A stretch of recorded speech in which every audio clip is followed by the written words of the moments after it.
You're listening to The Partially Examined Life, a podcast by some guys who at one point set on doing philosophy for a living, but then thought better of it.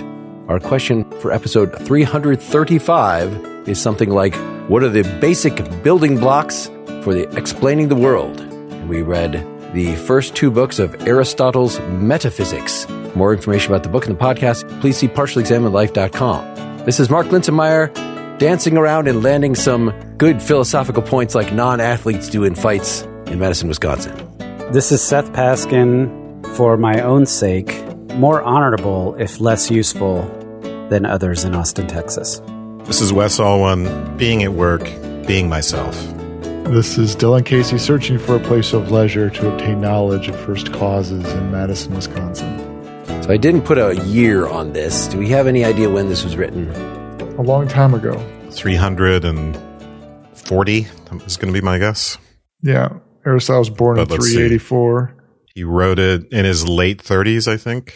I guess the question is, did he actually write it? Or was this someone's notes? Certainly, if he wrote it, it was probably not for publication. It's been said that it's someone's notes, and it seems pretty clear to me the more I delve into it. Yes, that's definitely the case. It's either someone's notes or it's like a manual for people in the know, right? For friends who are familiar with what he's talking about. It's not an exposition for... like people in his school. People in the school. So we gave a lot of introductory remarks in the nightcap that if you didn't listen to at least the preview of that was publicly available, so we can just not talk about what translations we used and things like that, since we already covered that. You and your efficiency.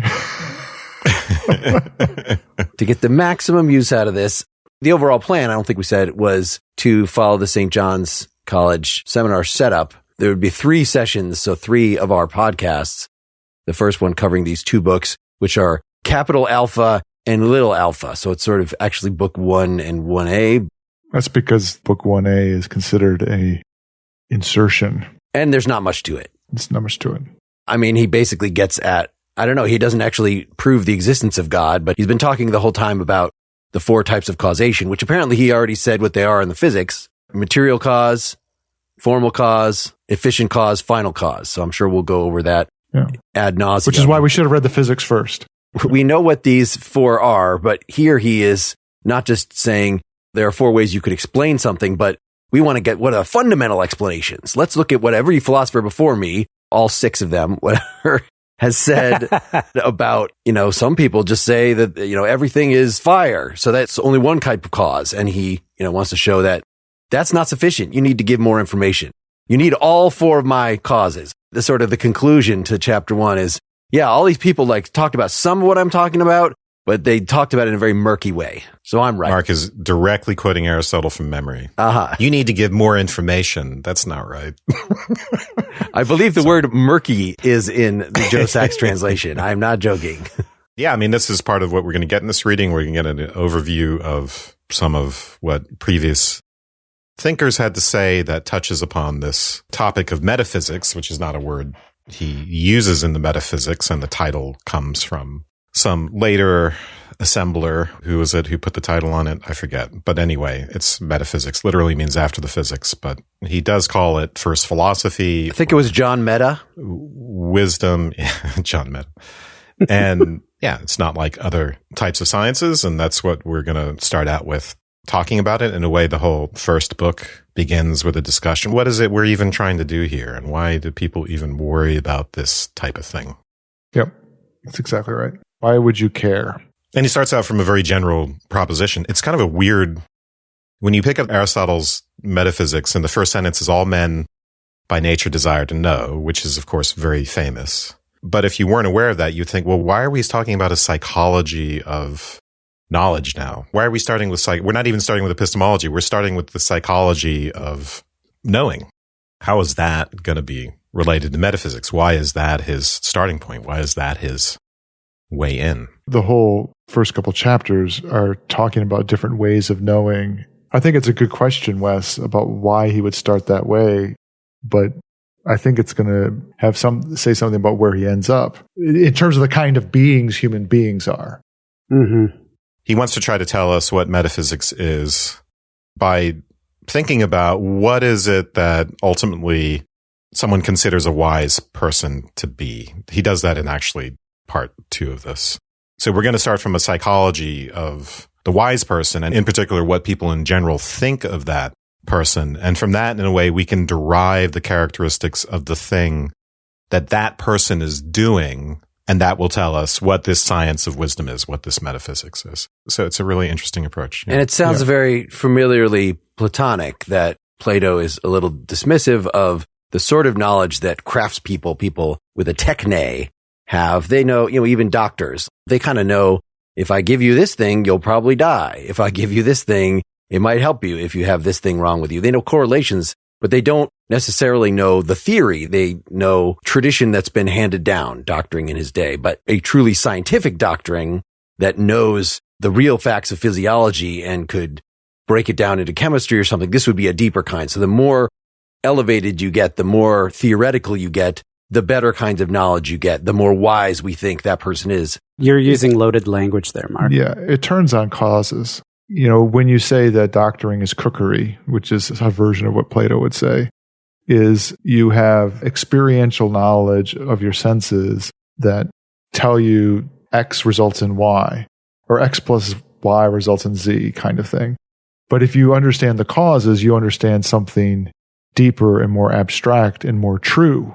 And the wise understand the causes. Not abstract, but universal. Yes. And so this gets to the discussion of why being wise is a higher, more sophisticated, deeper form of knowledge than techne. He's really going to lay out, and I think this is very important in this first section. It's something that one might easily just kind of skip over and think, oh, that's interesting. People by nature desire to know, and animals, there's sense perception, there's memory and experience and all this stuff. But I find all of it quite useful because of this, as Dylan and Seth and Mark, you're all pointing out, this role of universality and causality, but also in particular because memory is a really important concept, bridging mere sensation or sensory perception of physical objects and not being quite up to the point where we start to see cause and effect relationships. So the way Aristotle talks about it,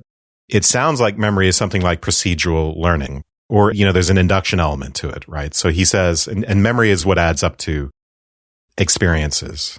So we have to have some way of having these repeated sensory perceptions that add up to something that is greater than the sum of the parts. I think in contemporary terms, like if we're thinking about everything we know about epistemology now, we would cram a lot of different stuff into memory, right? If we're Kant, we're cramming all of Aristotle's categories into that and calling it faculties. There's a lot that the mind needs to be able to do to experience things, as these persistent entities, to have experiences. To have experiences in the way we would. Yes, because otherwise that's the distinction with sense perception, right? You have to have memory in the way you're describing it, Wes, in order to have an experience. It's a kind of abstraction out of sense perception to even talk about having an experience of something. He uses the example of doctors who can have experience without causal knowledge because they can see that some medicine works in each case, and it works for human beings, which is a certain kind of entity, and it works for certain kinds of ailments, but they don't know why. There's no causal, right? It's correlation. It's not causation. And that's an example of experience. It points to something causal. So there's some important relationship between that and what we think of as causal explanations, but it's not quite there yet. I think the other aspect of this is the way he talks about memory and experience made me think of habit and makes me think of procedural, non-explicit knowledge. He sounded to me in certain sections like he was saying knowledge is kind of built up on what we think of as explicit causal knowledge is kind of built up out of this procedural, non-explicit knowledge, which should raise alarm bells in us. We should start thinking about Wittgenstein and meaning as use and things like that. If I'm right about that, if that's a legitimate interpretation, then the ethics, habits, which become virtues, dispositions to behave in certain ways, are not unrelated to this starting point for the metaphysics. Knowing involves something habitual. Once we get to causality, it's something else, but the foundation of it is something habitual, which is amazing. Interestingly, so for me, it's page 2 in the Sachs. Further, we consider none of the senses to be wisdom, even though they are the most authoritative ways of knowing particulars, but they do not pick out the why of anything. So just him granting, which I don't know that Plato would do, that you can have knowledge of particulars through the senses. Now, do the senses involve memory? Is that, at least the way we sense things is we associate them with past things. So I actually see this glass as a glass because I remember other glasses, whereas a bee can detect that there's something there. So I just wondering what you guys thought of using the word knowledge there. It seems a little too high and mighty a word to use there for the rest of Aristotle's context. I think all of us are looking at the Routledge guidebook to Aristotle's Metaphysics by Vasilis Politis. So he says, this is unique to Aristotle, that he would say that knowledge of, or at least it distinguishes him from Plato, that you would call sensory perception of particulars a form of knowledge. But Mark, I just wanted to say, even with your example, I would even get more granular, because this is one of the things that kind of motivates Plato's forms, which is to say that it's not even just about seeing multiple glasses and to create an experience out of those memories of different sensory particulars, but it's, think in terms of phenomenology, right? All we get are snapshots of different angles of the glass. We have to build out an object, which is an abstraction, which is not a object of sense perception. We don't see all the angles of the glass at the same time. We don't have a view from nowhere on that entity. And this is one of the reasons people are motivated to do metaphysics in the first place. That's one of the insights that makes people go, wait a minute, what's going on here? We don't have this immediate, so it's a representationalist. I think it's fine that we keep calling it doing metaphysics, but it's worth reminding ourselves that Aristotle never calls it doing metaphysics, right? He ultimately calls it inquiry into being, qua being, which we'll get to, in another reading. But that's what we're articulating in book 1 is the pathway to what it is we're trying to talk about, which the closest thing is gaining wisdom about how the world works. That is first philosophies, which would be the why that underlies the experience. I don't think we even said, we said that he didn't call it the metaphysics, but the fact that the word meta in Greek just literally means after. Just put it afterwards, whereas it's just one of my favorite philosophical prefixes that you can put meta in front of anything and you get a reflection on the original thing. It's a second order. Are you familiar enough with the physics, Dylan, from having read this to know, is he just saying more about the physics, or is he taking what he said in the physics, like the 4 types of causality, and saying, hey, where did I come up with that? Why that? Is he interrogating the physics? So it really is whatever he wants to call it. He really is doing what we would consider metaphysics. Meta. I think so. I think that what Wes said is the generally understood reason for calling it the metaphysics is literally on the shelf in the order that the compilers put the books. It was the one after the physics. But that notion that it is the kind of thinking and reflection that one would do after one, properly speaking, was investigating the physics and natural causes, that also seems right. We end up with the recounting of causes in book 1 here, and that is, at some level, the beginning of what he's trying to do in this book. Yeah, he tells us that this sort of science is more general than the particular sciences, like, say, for instance, biology. Mm-hmm. Biology is focused on a specific kind of thing and explanations of how those kinds of things work. I think it's a little confusing because the physics, of course, does stay at a very general level. It's concerned with things that are come into being and go out of being, right? It's generation. Yeah, between generation and annihilation, between things that are at rest and not at rest. What's the source of motion? And motion, generally speaking, is a form of change. That's what physics is about. So here the focus is more on what's not changing. Ultimately, the question is going to turn out to be, what is substance? That's one of the translations of this word, ousia, or thinghood, or primary being is what Politis calls it, because it's sometimes prote ousia, first or primary being. But we'll talk more about what that question means. You brought up the phrase being at work, staying itself, but I think one good way to get at it, and this is why you would end up with also talking about forms, but with living things, things that are dynamic, it becomes a lot easier to I think, see the problem from Aristotle's point of view that he's inquiring into is effectively, given all the change that's happening, what are we talking about when we say that a human being is a being? What is it that's the same? And insofar as I say that a human being is a being, I'm going to say the same thing about a dog and a cricket and a tree. And what is it that they are capturing together that I'm calling them beings, even though they're manifestly changing, even though I still want to say that they are one thing. And they're one thing, and I'm also going to say that they're one thing in the same way that they're one things. I mean, I think there's a few different motivations for why we would, again, I'll just keep calling it do metaphysics, but That's fine. So one of them, what is it even to be a thing? Or there's a prerequisite for that, which is to be a unity. So for instance, if the cat, let's take the notorious analytic example, the cat is on the mat, right? And we're saying that there's the cat, there's the mat, the cat is on the mat. Why can't we just say, well, it's a cat mat? That's the entity there, cat mat. Yep. We want to say, okay, those are two distinct things, and there's a mind-independent reason for them being distinct things. It's not just made up. It's not just my conceptual scheme and, I have these certain cognitive interests and that's the way human beings. No. In themselves, objectively, they're two different entities. Although mat is a murky enough problem that maybe we could just say the cat on the horse if the cat is riding. It helps to have two biological entities because they're so tightly structured. And the fish is in the river. So that's one of the motivations. Aristotle later on, we'll get to this in the next recording, will describe a lot of different types of puzzles that might motivate us to, or aporii, as he calls them, that might motivate us to do this, again, to do metaphysics. But that's one of them.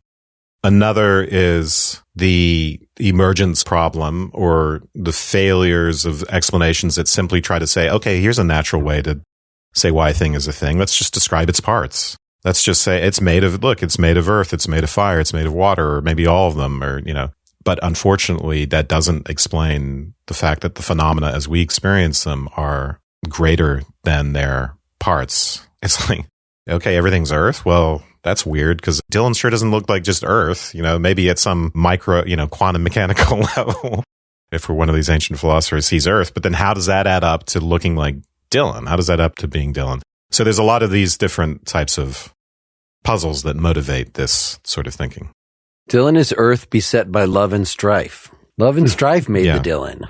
Well, it gets closer to modern physics, right? And you just need percentages. It's the exact percentage. Dylan is a number of the ratio of the amount of love over strife. Manifest in earth. Mm-hmm. These things can be written as equations, so, So did we get through chapter 1? No. No, not yet. What are we even doing? I mean, it seems like these guys were just jumping ahead because they just can't wait to talk about being. Whereas, so Aristotle is working against the background of Plato and the forms, which we're all aware of. And I think we're just trying to give a few intuitive ideas about what it is that might motivate this sort of inquiry. We'll get more into it later. And the reason for bringing that stuff up is because that, in a way, is what Aristotle is starting with, a psychology of knowing. We by nature desire to know, but we desire to know more than just how to be a doctor or just perceptual objects. We want to know why, and we want to know why even at the most general level. Well, and there's supposed to be a parallel between the ascent in understanding and wisdom on the epistemological side and the gravity of what there is to know, so that the common person, the technician, just deals with certain details and experiences. And then as you get more theoretical and more universal, eventually you will get in chapter 2 to the ruling knowledge, the one that knows for what purpose each thing must be done. This is the best thing in all of nature. So I don't know if he's just pointing out a parallel, but it's actually presented as if we could sort of figure out. It's like all of our everyday, what do we respect about knowledge? Well, the more wise, the better. And what is sort of the arc of wisdom? The arc of wisdom points at something that maybe most people don't think about. And so that is the point of Aristotle's the first one to really think about this clearly, that these other philosophers had some hazy ideas about it and they could point the direction.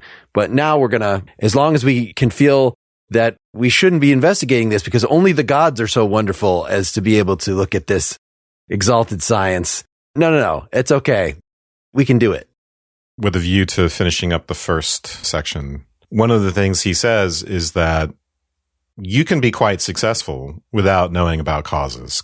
He wants to make this distinction between episteme or scientific knowledge of things, and then the kind of knowledge you have from sensory perception or even from experience. I gave that example, the doctor just needing experience to cure particular individuals because they see a correlation. They don't necessarily know the causation. But in many ways, you can be more successful at that level, he says, because if you don't have hands-on experience, you're actually prone to error. This is why I wanted to talk about procedural knowledge as being a foundation. So my point here is that you're calling it assent, Mark. These things kind of build on each other. Sensory perception, memory leading to experience, induction, universal stuff, and then ultimately causality, which rides on top of all of those things, I think, including the procedural knowledge layer, including the habitual, what I think is probably a habitual layer. And ultimately, he'll say, you can see this in the types of techne, right, of which being a doctor is one, techne or art or craft or however you want to translate it. Some people are master craftsmen. Some people are handicraftsmen in one of the translations. Some people are architectonic craftsmen. Those sorts of craftsmen, they have experience with the particulars. They have that habitual knowledge that allows them to do their job. But then they have the extra thing, which is they know why. They know why this particular medicine cures this particular patient. They can give a theory of how it works on the body. And so we think of that. I think Mark is right. He wants to think about our evaluations of those different types of knowing. We have the highest esteem for the types of knowing that involve knowledge of the causes. We think that's a better way of knowing. Let's stop for some sponsor talk. Harry Potter and the Sacred Text is a weekly podcast hosted by Vanessa Zoltan and Matt Potts, who met during their time together at Harvard Divinity School. On this podcast, Matt and Vanessa ask, what if we read the books we love as if they were sacred texts? Each week, Matt and Vanessa relive the magic by exploring a chapter of the Harry Potter series through themes like commitment, revenge, forgiveness, and more, utilizing traditional forms of sacred reading to unearth hidden lessons within even the most mundane sentences. Many scholars of religion believe that what makes a text sacred is not the text itself, but rather the community of readers around it. Since starting the podcast in September 2015, the HPST community has grown tremendously and even includes local reading groups in many major cities around the world. Harry Potter and the Sacred Text applies a critical lens to both the text and its author and holds space for readers and listeners who have been negatively impacted by the author's actions but still care about the books. It's the English class you didn't know you missed and the meaningful conversations you didn't know you craved. New episodes release on Thursdays. This is a really great section of the text where he's calling this out. And what he's pointing to in some respect is, he's not talking about one being better than the other, but he's doing the Aristotelian thing of like, this is this and this is this, and we define this, and there's three of these and all that kind of thing. But he says, if you're talking about a judgment, so you judge that something is beneficial to this person when they're sick, and this other person when they're sick, and then another person, right? You're building experience. And when you see somebody who has those symptoms, you say, well, I saw that this was beneficial in the past. But what Aristotle says is that this experience is based on particulars. So there's a sense in which the knowledge that you get through experience is always tied to particulars. And in a sense, it can only be directed at individual particulars that you encounter. And so what he's saying is when you can, from that experience, come up with a judgment that's universal, this isn't just the universal judgment. It's not a proposition like, if someone has these symptoms, then give them this medicine. That's the experiential layer. But the universal proposition is understanding the cause, understanding the why and not just the what.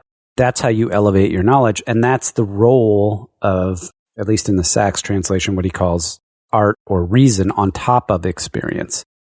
So it's not a denigration of the master craftsman that they're a great woodworker because they've cut and shaped a lot of wood. But if they were to combine that with knowledge of how wood grows and grain textures and the math and the physics associated with it, then their knowledge is elevated. And his mark for how to tell whether you're in the realm of experiential knowledge versus theoretical knowledge, as you call it, or universal knowledge, is, can you teach it? And if you think about that, This is a very concise and very powerful.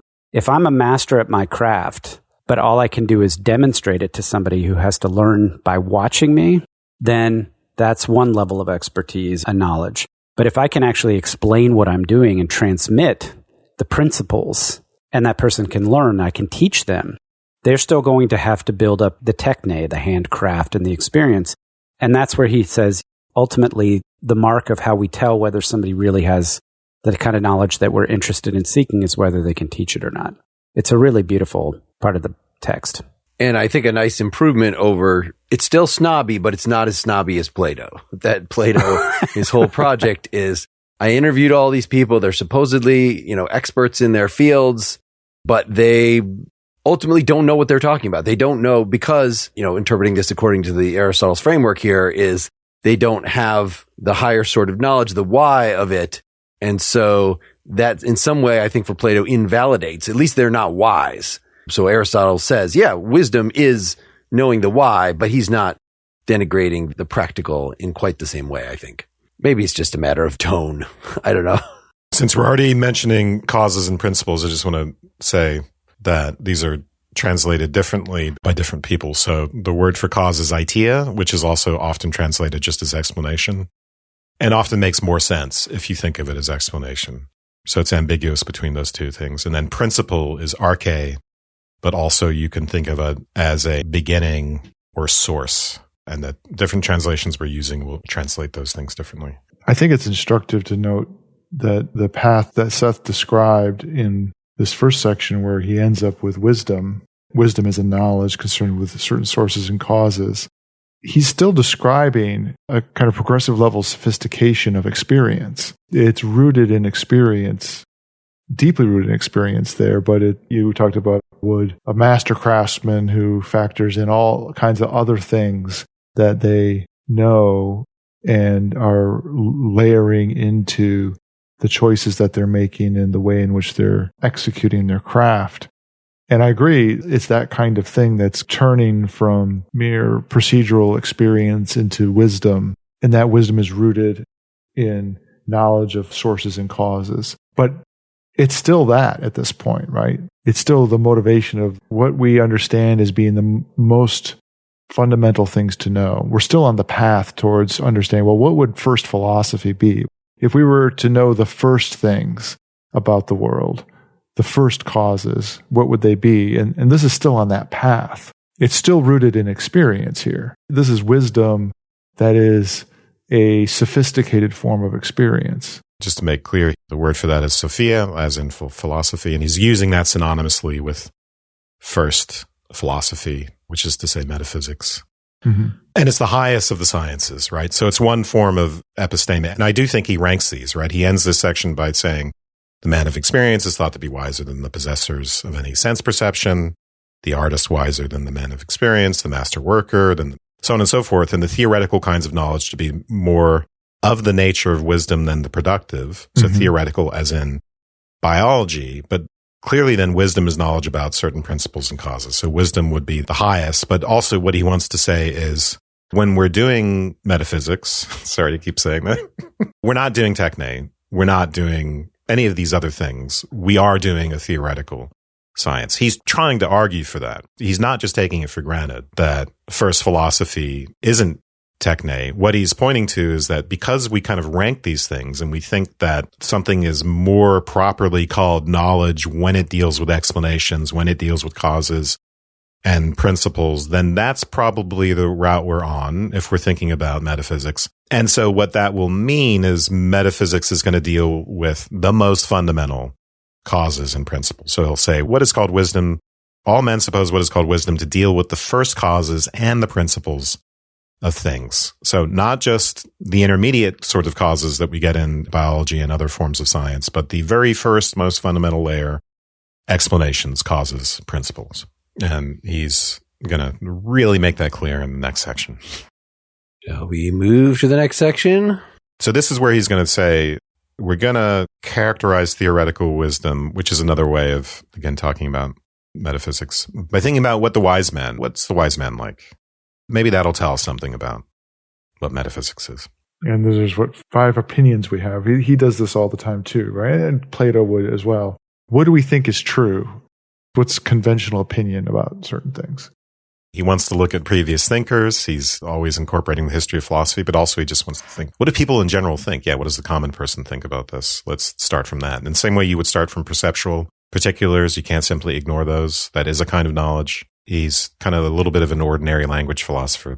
He wants to say, how do people talk about this stuff? First paragraph of 2, he says, just talking about the wise man. First, the wise man knows all things as far as possible, although he has not knowledge of each of them in detail. Secondly, that he who can learn things that are difficult but not easy for man to know is wise. Sense perception is common to all and therefore easy and no mark of wisdom. Again, he who is more exact and more capable of teaching the causes is wiser in every branch of knowledge, and that of the science is also that which is desirable on its own account for the sake of knowing is more of the nature of wisdom than that which is desirable on the account of its results. The superior wisdom is more of the nature of wisdom than the ancillary, for the wise man must not be ordered, but must order. And he must not obey another, but the less wise obey him. And then he's going to take all of those features that he just laid out, and he's going to break them out. He's going to say correspondingly, universal scientific knowledge, there's something in it that corresponds to each of those things that we just said about the wise men. So we said about the wise man, he's concerned with general level things, all things, or things at their most general level. That's what first philosophy is concerned with. Primary things is the word he's going to use. It's going to be concerned with things that are more teachable, which means that they involve causes. Sorry, I went out of order. Sorry.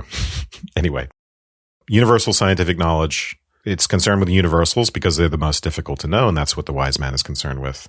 It's the science concerned with primary things, and then it's also the most teachable. It's what we're interested in for its own sake. I want to make a kind of side observation I was experienced when I was rereading this.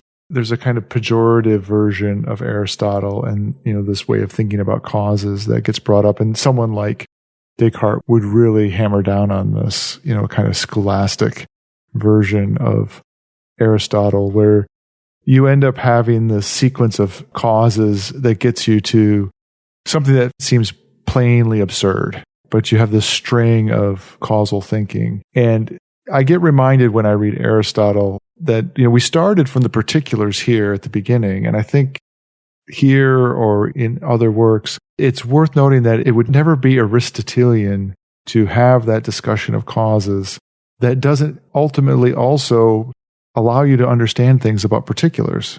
Even here, while, we're going to end up getting into being qua being and, doing metaphysics and understanding those things, in trying to figure something out about the world and explain things, it would always end up having to be tied to or point to results of particulars in a similar way that thinking about the origins of what we're doing when we're thinking is about particular things, is motivating his path towards understanding wisdom itself. It's interesting that he's laying this out sort of in the abstract, that he knows if you have the most universal knowledge, in a certain way, all the things that come under it. I mean, that could be, hey, I know that they're all being. Like, they could be an entirely empty way, right? Hegel would point out that this is merely the notion. But yet, this is not just the notion. This is the most comprehensible, the most understandable, yet the most difficult things for human beings to know, which those two seem in conflict to me. For Plato, I feel like, okay, people don't usually direct their minds to the forms, so it's difficult to be the kind of person who directs your minds to the forms.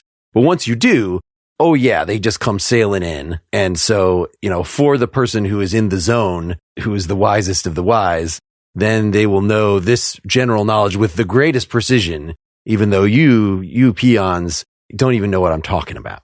Is that a good way of resolving the distinction between it's difficult, yet it's the most comprehensible, it's the most transparent, it should be the most easy in a certain way once you get the hang of it? I don't know. I get caught up in the pejorative, you peons kind of language, He certainly is hierarchical about it, and that there's people who are better at doing this than others, that's for sure. But I don't think that's anything different than any other kind of knowledge about anything.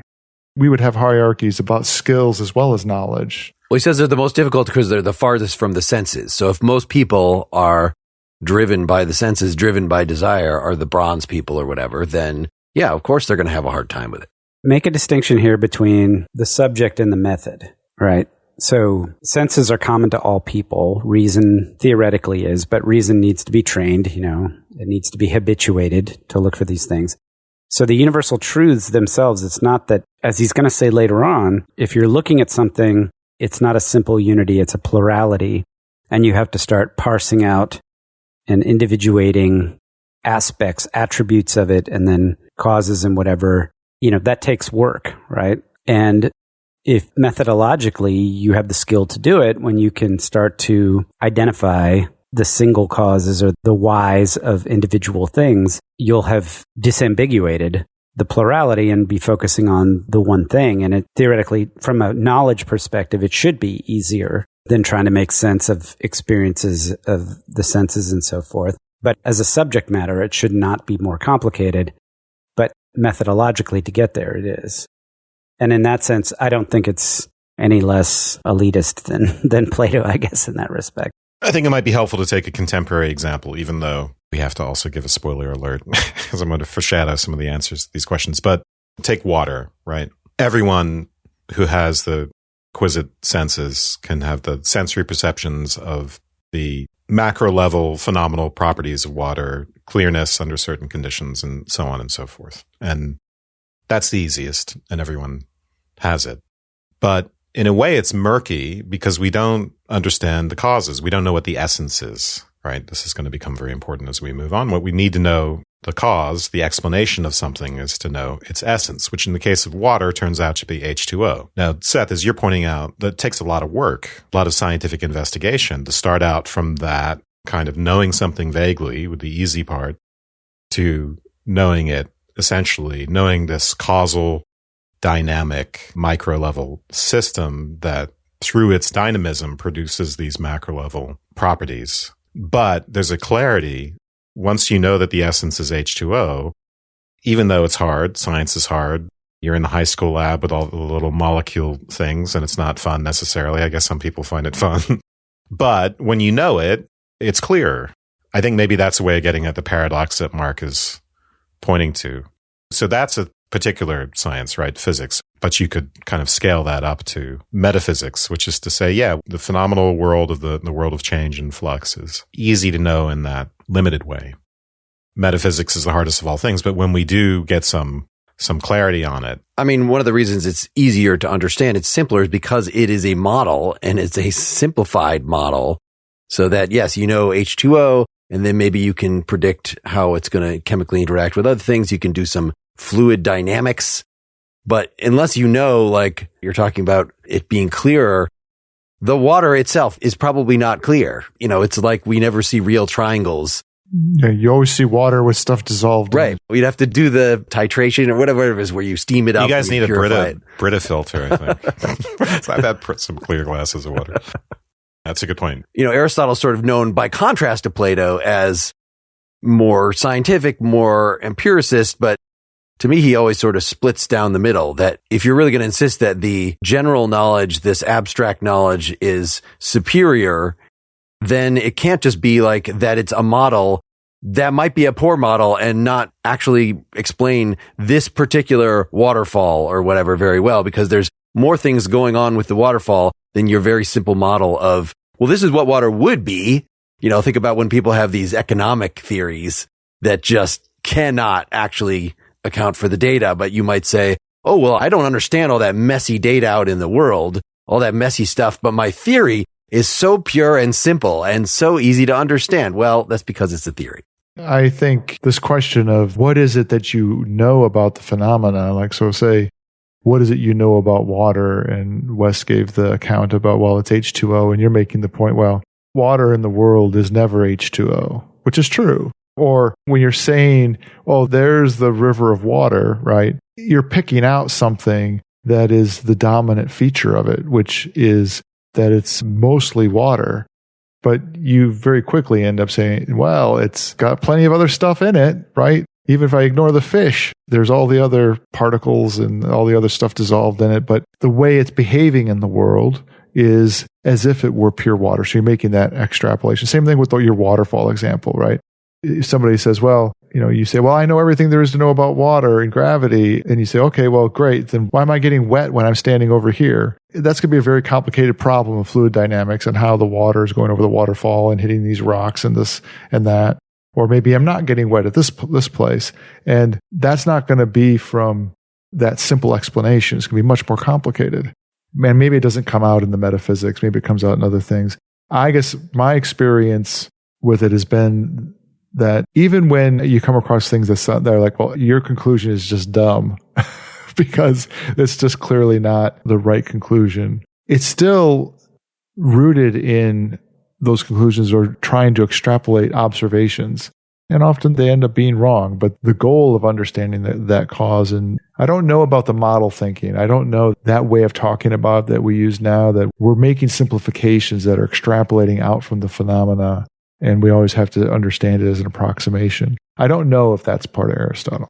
And it's kind of good that we're not using, we have the what it is rather than the essence of the thing, because we use essence as an oversimplification. It's not, that particular lake that I point to. Well, it's essentially water. What I mean by that is it's mostly water. For practical purposes, we can treat it as water, but not for everything. Maybe you can't drink it. Maybe it's in a very important way. It's not essentially water. The essence in that case sort of depends on why you want to know.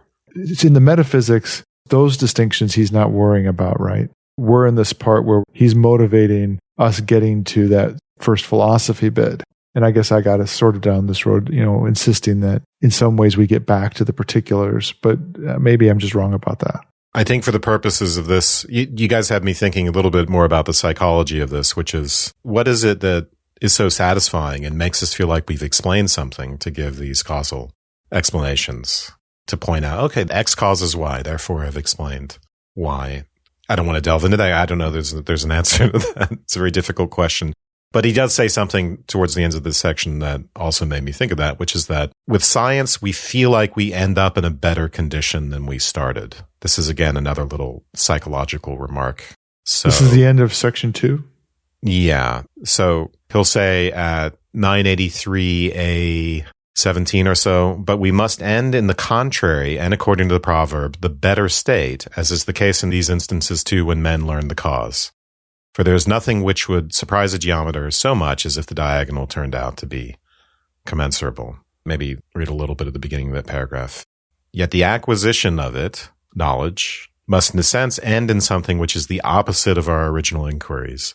For all men began, as we said, by wondering that things are as they do about self-moving marionettes, which I did not know that they had back then, or about the solstices or the incommensurability of the diagonal of a square with the side, for it seems wonderful to all who have not yet seen the reason that there is a thing which cannot be measured even by the smallest unit. But we end in the contrary and better state. So I think the psychological point here is that if we want to say something is a science and that science involves these explanations, fundamentally, causes, we have to say that our grasping of them puts us in a better state. It satisfies something. The pragmatist would say something about this, right? We have to do a psychology of this and say, because if it didn't feel good, we didn't feel satisfied by that, then we wouldn't be calling it science. It satisfies our wondering. There's that psychology of, it's even a physical experience of satisfaction when you figure something out.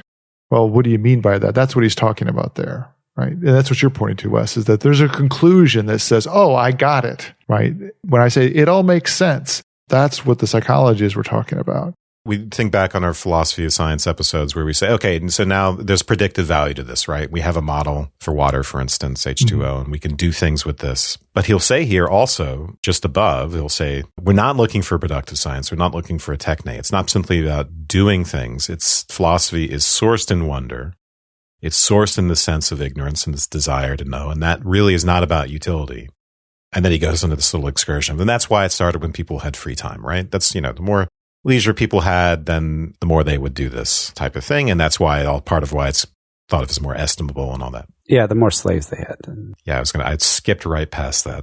I think this is a good point to just touch on the Rutledge commentary, because there's a really nice section in there where the author talks about how Aristotle thinks that, help me with the pronunciation, aporia, problems or puzzles that humans are unique. Getting into this concept of psychology, humans are unique in that we're motivated to try to solve puzzles and solve problems. And that's what directs our spirit of inquiry in a lot of sense. And of course, contradictions and opposites and so forth are prototypical aporias. And he says in there that, the question of what is being is not just a regular question, but it's actually a problem and a puzzle that presents itself to us and makes us puzzled about it. That ties up in a really nice little bow. And I think also in some way illuminated to me when I unfortunately start looking back at my life and seeing all of the things that I thought were revolutionary that I'm now reading Aristotle back into,